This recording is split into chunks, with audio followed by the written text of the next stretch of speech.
사회복지 실천론 첫 번째 시간으로 사회복지 그리고 사회복지 실천의 개념에 대해서 알아보는 시간을 가지도록 하겠습니다. 첫 번째 슬라이드 살펴보시면 사회복지의 개념에 대해서 나타나 있습니다. 사회복지라는 단어 안에 어떤 의미가 내포되어 있는지 나와 있는데요. 첫 번째 보시면 사회자원의 적절한 배분의 의미가 내포되어 있다. 그리고 두 번째, 사회적 형평성의 요소가 내포되어 있다라고 나와 있습니다. 그러면 사회자원의 적절한 배분이란 의미는 무엇이고 사회적 형평성은 어떤 의미인지 우리가 알아봐야겠죠. 그래서 첫 번째 사회자원의 적절한 배분이라고 하면 사회 구성원 모두가 부나 권리, 기회 등을 평등하게 누릴 수 있어야 된다라는 것입니다. 그리고 사회적 형평성이라고 하면 사회 구성원 모두가 생활을 함에 있어서 억압이라든가 차별 없이 생활을 할 수 있어야 된다라는 것을 의미합니다. 그래서 사회복지라는 개념 안에 포함되어 있는 내용은 부나 권리, 기회 등을 사회 구성원 모두가 평등하게 이용할 수 있는 상태, 그리고 생활함에 있어서 억압이라든가 차별 없이 생활할 수 있는 그런 상태, 이런 의미들을 사회복지라는 개념 안에 내포하고 있다라고 볼 수가 있겠습니다. 다음 슬라이드 보시면 사회복지 개념들에서 조금 더 세밀하게 나와 있습니다. 슬라이드를 보시면 사회적 안녕 상태, 그리고 안녕 상태를 위한 사회적인 노력, 이 두 가지가 사회복지라는 개념 안에 포함이 되어 있다라는 것인데요. 즉, 사회 구성원 모두의 복지 상태 또는 안녕 상태뿐만 아니고 그것을 이루기 위한 사회 구성원의 노력까지도 사회복지라는 개념 안에 포함이 되어 있다라는 것입니다. 슬라이드 보시면 사회적 안녕 상태, 즉 소셜 웰빙, 웰빙에 대한 개념은 상당히 많이 들어보셨을 겁니다. 그래서 웰빙, 사회적 안녕 상태라는 것은 무엇인지에 대해서 나와 있는데요. 보시면 사회 구성원 모두가 기초적인 생활 욕구들을 문제없이 충족하면서 최소한의 인간다운 생활을 해나가는 데 필요한 신체, 심리, 정서, 사회, 경제적인 자원들을 누리는 상태라고 되어 있습니다.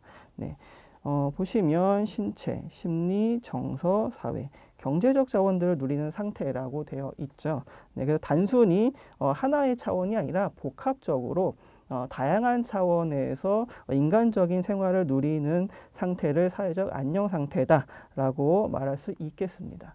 그리고 아래 보시면 이제 안녕 상태를 위한 사회적인 노력, 즉 개인적인 노력이 아니라 사회적인 노력이 수반이 되어야 된다라는 것입니다. 즉 사회복지라 하면 일반 사회 구성원 모두가 안녕 상태, 즉 소셜 웰비잉 상태를 이루기 위해서 사회가 취하는 여러 가지 모든 조치를 의미한다라는 것입니다. 즉 개인적으로 취하는 조치가 아니라 사회적인 차원에서 노력하는 활동을 사회복지다 라고 하는 것이죠. 그래서 사회복지라는 개념 안에는 사회적인 안녕 상태를 이루고자 하는 것, 그리고 그 안녕 상태를 이루고자 하는 노력들까지도 포함되는 개념이 사회복지다라는 것을 알아두셨으면 좋겠습니다. 다음 슬라이드 보시면 사회복지 실천 활동의 개념에 대해서 나타나 있습니다. 사회복지 활동의 개념, 아까 사회복지 개념을 설명해 드리면서 사회적인 노력이 필요하다라고 했는데 그 사회적인 노력에 대해서 조금 더 세밀하게 자세하게 설명이 되어 있는 부분이라고 보시면 되겠습니다. 그래서 그러한 사회적인 노력, 어떠한 사회적인 노력이냐? 집합적이고 조직적인 노력을 의미한다라는 것입니다.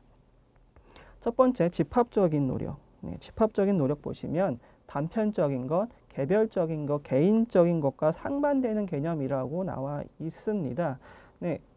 뭐 개인 행동하지 마 이런 식으로 말씀을 많이 하시죠.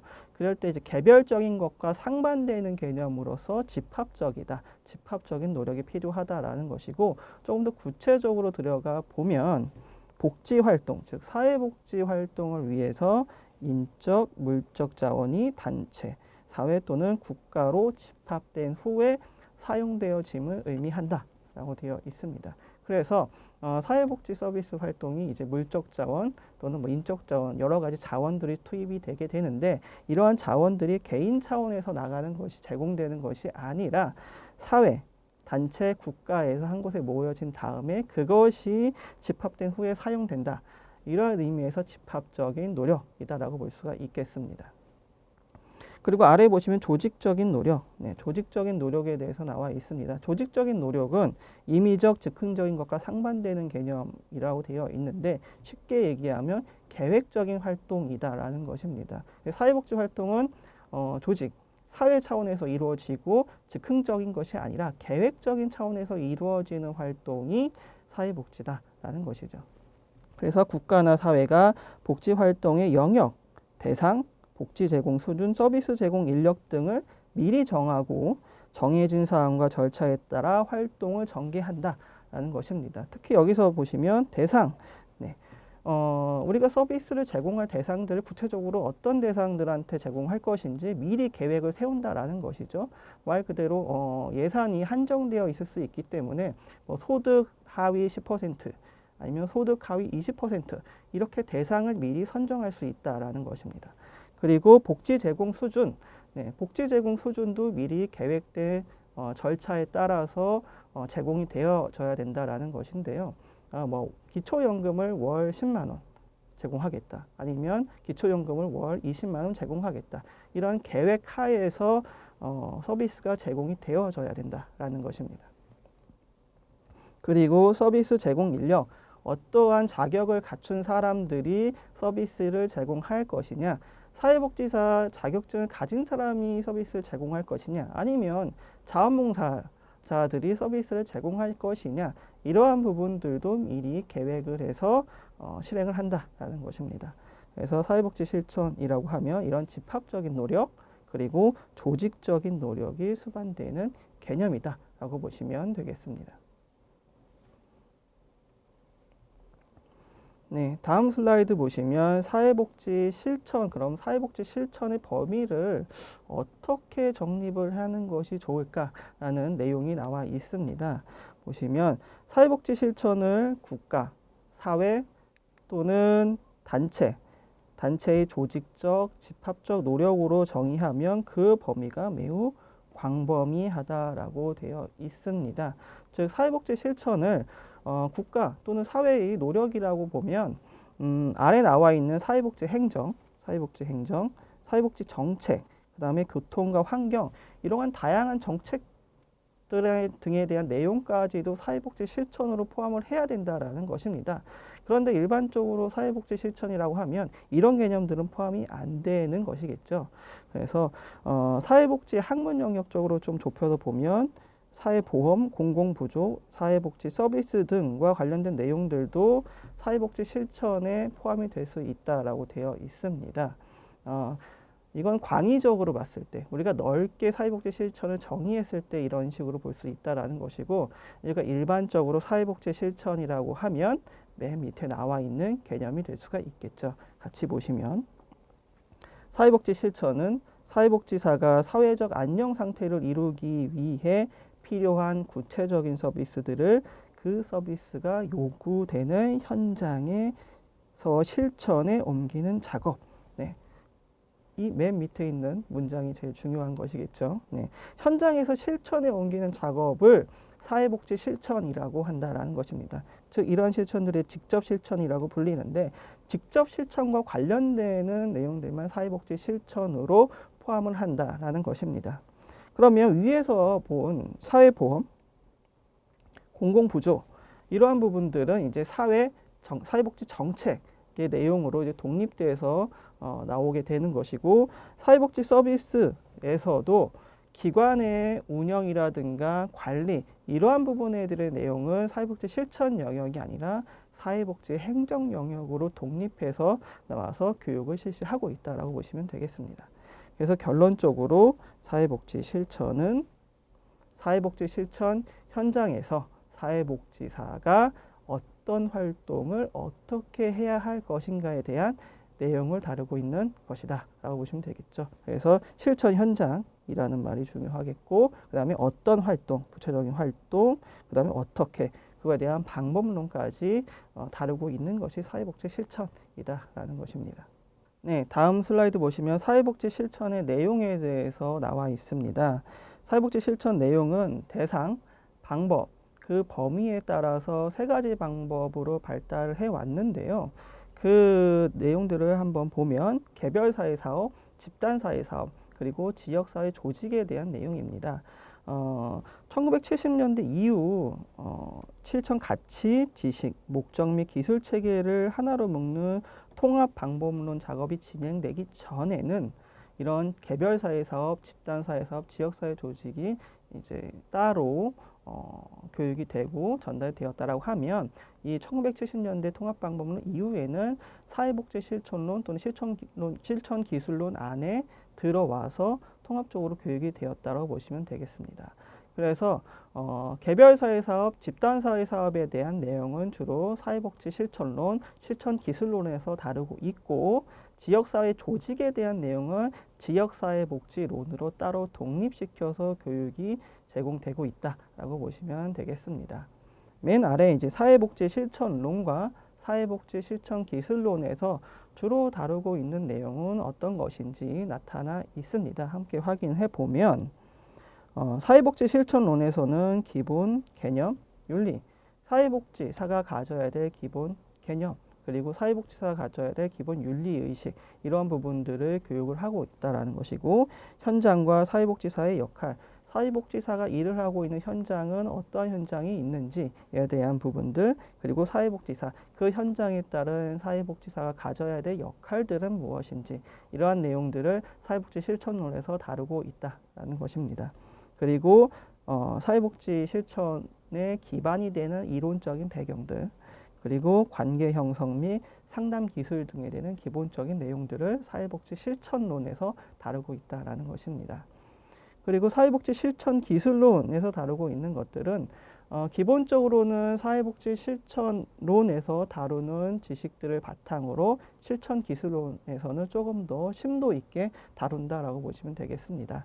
그래서 개인과의 실천, 그리고 집단과의 실천에 대한 내용, 그리고 가족과 지역사회 실천 등에 대한 내용들, 그리고 기본적인 지식, 이론적인 배경들 이러한 것들을 사회복지 실천 기술론에서 다루고 있다라고 보시면 되겠습니다. 네, 다음 슬라이드 보시면 사회복지 실천의 개입 수준에 대해서 나와 있습니다. 사회복지 실천의 개입 수준을 결론적으로 말씀드리면 크게 세 가지 수준으로 나눠볼 수가 있겠는데요.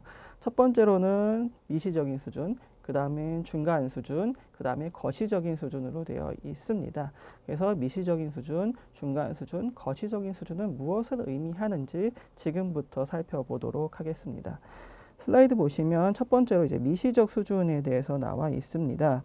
개인의 가장 친밀한 상호작용 과정에 개입하는 사회복지 활동이다라는 것이죠. 그래서 개인의 심리적, 사회적인 상태, 그러니까 개인한테 개입을 하는 것들, 그리고 부모 자녀 관계, 그리고 부부 관계, 동료 관계, 그리고 기타 가족 구성원 간의 관계에 영향을 개입을 하는 것이 미시적 수준의 사회복지 실천이다라는 것입니다. 그러니까 개인, 그리고 개인을 둘러싼 또래 관계, 친구 관계, 아니면 가족 관계 이러한 부분들에 개입을 하는 것이 미시적 수준의 사회복지 실천이라고 보시면 되겠고요. 주로 이제 클라이언트와 1대1로 만나 문제 해결을 지원하는 활동이라고 되어 있습니다. 네, 미시적 수준은 이제 직접 실천으로서 이제 1대1로 클라이언트를 만나게 된다라는 것이 특징이겠죠. 그래서 현장에서 직접 클라이언트 개인 또는 클라이언트와 관련된 가족 아니면 그 친구 이러한 대상자들을 직접 1대1로 만난다라는 것이 가장 큰 특징이라고 할 수가 있겠습니다. 그래서 대개 클라이언트를 직접 만나서 이루어지기 때문에 직접 실천이라고도 불린다라고 되어 있죠. 네, 그래서 미시적 수준의 사회복지 실천은 직접 클라이언트 1대1로 만난다는 것이 가장 큰 특징이다라고 보시면 되겠습니다.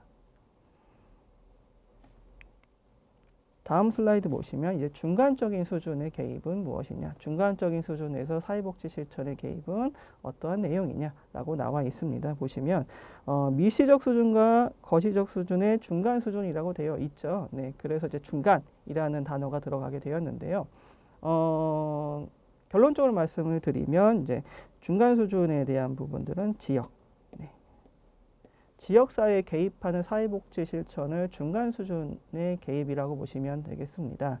그래서 지역사회 자원의 발굴, 지역사회 자원을 발굴하고 그것들을 대상자들, 또 도움이 필요한 대상자들한테 연계해주는 활동들을 이제 중간 수준의 사회복지 실천이라고 부를 수가 있겠고, 그 다음에 자조집단 및 치료집단을 조직, 치료집단이라는 자조집단을 모집을 하고 그것을 운영하는 활동들도 중간 수준의 사회복지 실천이다라고 볼 수가 있겠습니다.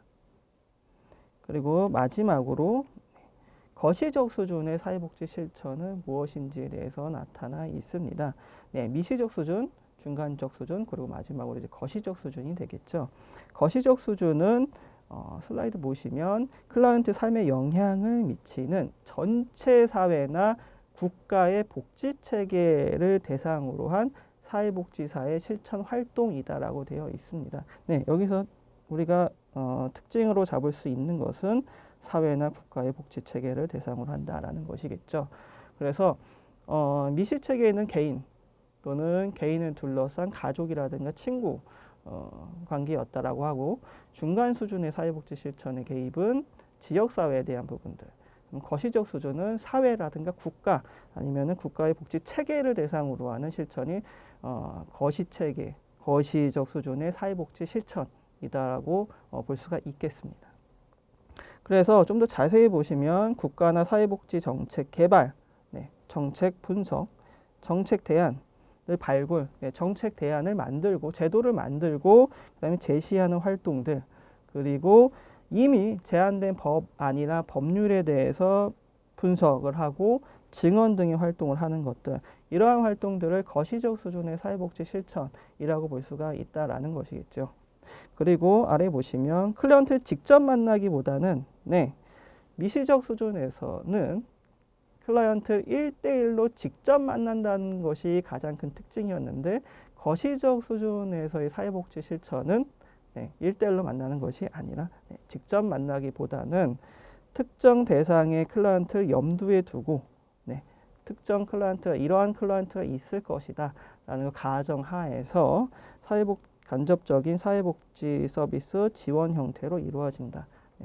그러니까 클라이언트가 멀리 떨어진 상태에서 이러한 클라이언트가 있을 것이다 라는 가정하에서 간접적인 사회복지 서비스 지원 형태로 이루어지는 것이 거시적 수준에서의 사회복지 실천이다라고 할 수가 있겠습니다.